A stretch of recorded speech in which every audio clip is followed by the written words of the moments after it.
হঠাৎ করে আপনাদের সামনে একটু হাজির হয়েছি যে আজকে আমাদের কোর্টে একটা হিয়ারিং হয়েছে, সেটার ব্যাপারে একটা ব্রিফিং করেছেন আমাদের অন্যতম একজন প্রসিকিউটর। সেটার ব্যাপারে কিছু বিভ্রান্তি আছে, আসলে প্রপার ফ্যাক্টসটা তার কথার থেকে আসেনি, বা যেভাবে উনি ব্রিফ করেছেন আসলে মূল বিষয়টা যা ছিল তার থেকে ভিন্নভাবে মেসেজ যেতে পারে বলে আমার কাছে মনে হয়েছে। সে কারণে আমি মনে করছি যে এই বিষয়টা ক্লারিফিকেশন দরকার।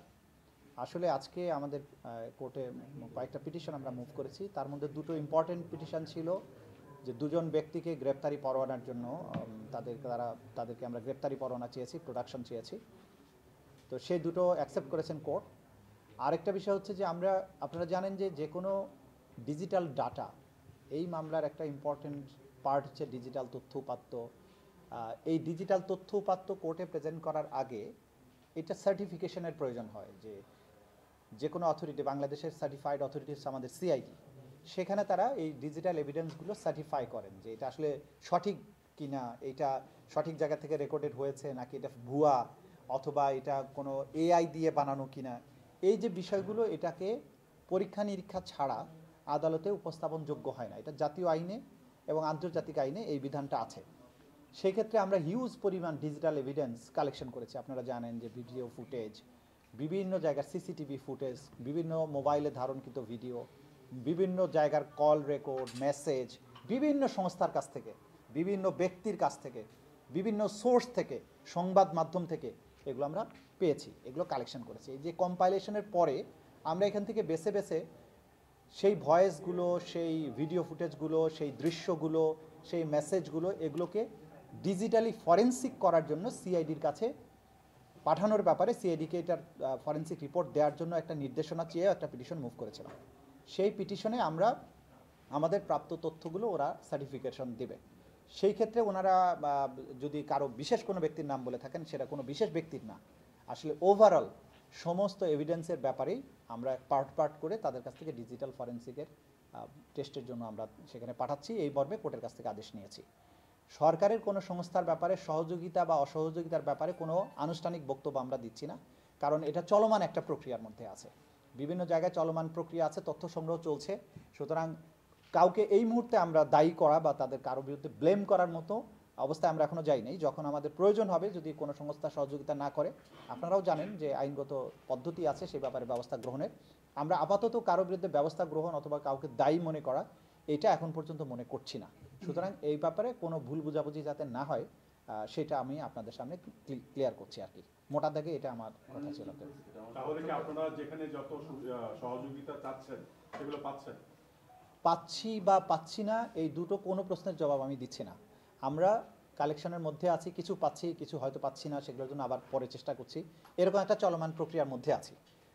সুতরাং অসহযোগিতা কেউ করছে এরকম সরাসরি অভিযোগ করার পর্যায়ে আমরা এখনো নাই।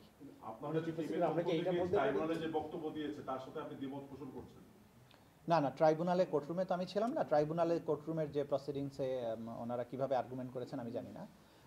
এটা হচ্ছে যে এক একজনের এক এক রকমের বুঝ থাকতে পারে, যে তথ্যটা যত সময়ের মধ্যে দেওয়া দরকার হয়তো সেই সময়ের মধ্যে দিল না। দ্যাট ডাজ নট মিন যে সে অসহযোগিতা করছে। হয়তো অনেক কারণেই সময় লাগতে পারে, যে বিষয়গুলো এত সফিস্টিকেটেড যে আপনি চাইলেই সবসময় সঠিকভাবে নাও পাইতে পারেন।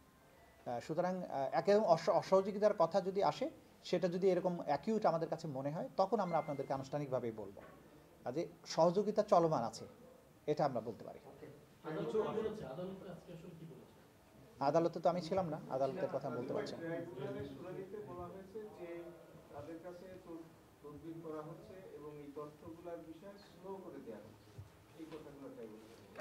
দেখেন, আমি এটাই ক্লারিফাই করে আমি যেটা বলছি এটা আমাদের অফিসিয়াল বক্তব্য। এর বাইরে আসলে যা কিছুই বলা হোক না কেন আমাদের অফিসিয়াল বক্তব্য হিসেবে গণ্য হবে না। আমরা কিন্তু এখন পর্যন্ত এইটুকু বলতে পারি যে জুলাই আগস্টের গণহত্যা সংক্রান্ত রাষ্ট্রের বিভিন্ন গুরুত্বপূর্ণ ব্যক্তিদের কল রেকর্ড সিআইডিকে যাচাইয়ের জন্য আদালত নির্দেশ দিয়েছেন, এইটুকু বলতে পারি। আর সেটা বলতে পারেন, বিভিন্ন ব্যক্তিদের শুধু কল রেকর্ড না, বিভিন্ন ফুটেজ, ডিজিটাল এভিডেন্স। শুধু কল রেকর্ড বললে কিন্তু একটা ভুল মেসেজ যাবে।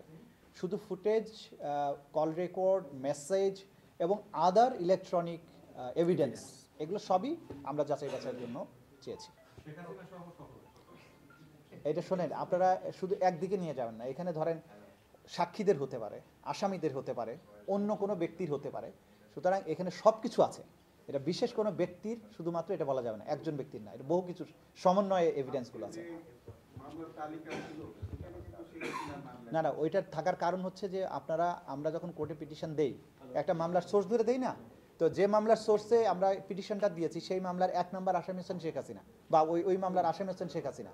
তো শেখ হাসিনার মামলায় যখন তথ্যপত্র আমি পাবো, সেই তথ্যপত্র যখন পিটিশন কোনো কিছু মুভ হবে ওনার নামেই হবে, কারণ এই মামলাটা তো জানেন যে বিস্তৃত সারা বাংলাদেশ জুড়ে। সুতরাং মামলাতে কোনো কিছুই যখন আমরা করবো ওই মামলার রেফারেন্স থাকবে, এটাই স্বাভাবিক। দ্যাট ডাজ নট মিন যে সব কিছুই ওনার বক্তব্যই টেস্ট করা হচ্ছে, নট দ্যাট। মানে শীর্ষ ব্যক্তিদের আবু সাইদের পরিবার আসছে, ওনারা কি আনুষ্ঠানিকভাবে অভিযোগ দায়ের করেছে? হ্যাঁ, অভিযোগ দায়েরের প্রক্রিয়ার মধ্যে আছেন, আমরা সেটা নিচ্ছি আর কি এখন।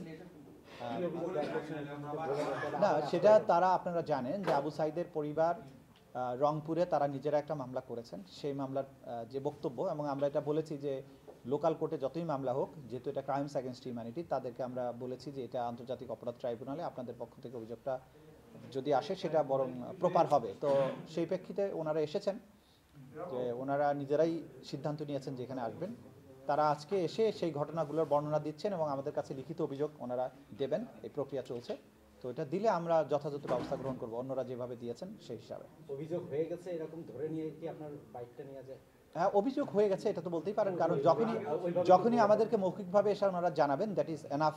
যে তার বড় ভাই রমজান তিনি আসছেন, এবং তার সাথে ওই সময় ঘটনার সময় যারা তার পাশে সহযোদ্ধারা ছিল, যারা এই ঘটনার সময় তাকে উদ্ধার করেছে, তার পাশে থেকেছে, যারা পুরো ঘটনা প্রত্যক্ষদর্শী, তারাও এসেছে সাথে, এবং তারা এই ঘটনার বর্ণনা দিচ্ছে আমাদের কাছে। কতজনকে অভিযুক্ত করছেন তারা? সংখ্যাটা আমি এক্স্যাক্টলি বলতে পারবো না, আমরা সবগুলো নোট নিচ্ছি। এই যে কি শুধু একটা পৃথক আলাদা মামলা হবে নাকি অন্য মামলার সাথে মিলাই আপনারা এই করবেন? এটা সবগুলোই আমরা অন্যদের ক্ষেত্রে যে প্রক্রিয়া নিয়েছি, যে সবগুলো মিলেই তো তদন্ত হবে। এটা একটা কাউন্ট বা একটা ঘটনা, যাত্রাবাড়ি একটা ঘটনা, উত্তরা একটা ঘটনা, আবু সাইদের ঘটনা একটা ঘটনা, এরকম একটা বিষয় হিসাবে আমরা নিব। এই ঘটনার বাইরে একটা ছোট্ট প্রশ্ন করতে পারি? জি বলেন। চিফ জাস্টিস যেদিন এই উদ্বোধন করেছিলেন মূল ভবন, সেদিন তিনি আমাদেরকে ছোট্ট করে বক্তব্য বলেছিলেন যে সারা দেশের মানুষের যে আকাঙ্ক্ষা এই ট্রাইব্যুনালের কাছে যথাযথ বিচার নিশ্চিত হবে, আমারও একই আকাঙ্ক্ষা। ট্রাইব্যুনাল কি কোনো কারণে নানামুখী চাপের মুখে আছে? কোনো প্রেশার? না, আমি মনে করি কোনো রকমের চাপ আমাদের প্রতি নেই। আমরা এটা খুবই স্পষ্ট করে বলতে চাই, ট্রাইব্যুনাল কোনো চাপের মধ্যে নেই, প্রসিকিউশন এজেন্সি কোনো চাপের মুখে নেই, এবং কোনো চাপ যদি আসেও এই ট্রাইব্যুনাল অথবা তদন্ত, অ্যাটলিস্ট আমার তদন্ত সংস্থা বা আমার প্রসিকিউশনের পক্ষ থেকে বলতে পারি, আমরা কোনো চাপের কাছে সামান্যতম নত হওয়ার কোনো কারণ নেই। এবং আমরা প্রত্যেক প্রসিকিউটর এবং আমরা যারা এর সাথে আছি, আমরা দেশ জাতি আইনের প্রতি কমিটেড। আমরা আইন অনুযায়ী যা হওয়া উচিত, যা করা উচিত সেটা আমরা করব। কোনো চাপের কাছে এই প্রসিকিউশন নতি স্বীকার করবে না। আচ্ছা, আরেকটা আনঅফিসিয়াল বিষয় বলে দিই। এই যে আপনাদের সাথে আমাদের একটা মতবিনিময় হওয়ার কথা, আমরা চাই যে আপনারা প্রত্যেকেই এই মতবিনিময় অনুষ্ঠানে আমাদের সাথে থাকেন। সম্ভবত বৃহস্পতিবারে আমরা একটা রাফলি ডেট ঠিক করেছিলাম। তো আপনাদের এটা কিন্তু রেকর্ডের বিষয় না, আপনাদের দুটো অর্গানাইজেশন আছে সোফার আমি জানি, একটা হচ্ছে ল রিপোর্টার্স ফোরাম নাকি ইউনিটি, ল রিপোর্টার্স ফোরাম, আর একটা সুপ্রিম কোর্ট রিপোর্টার্স ফোরাম।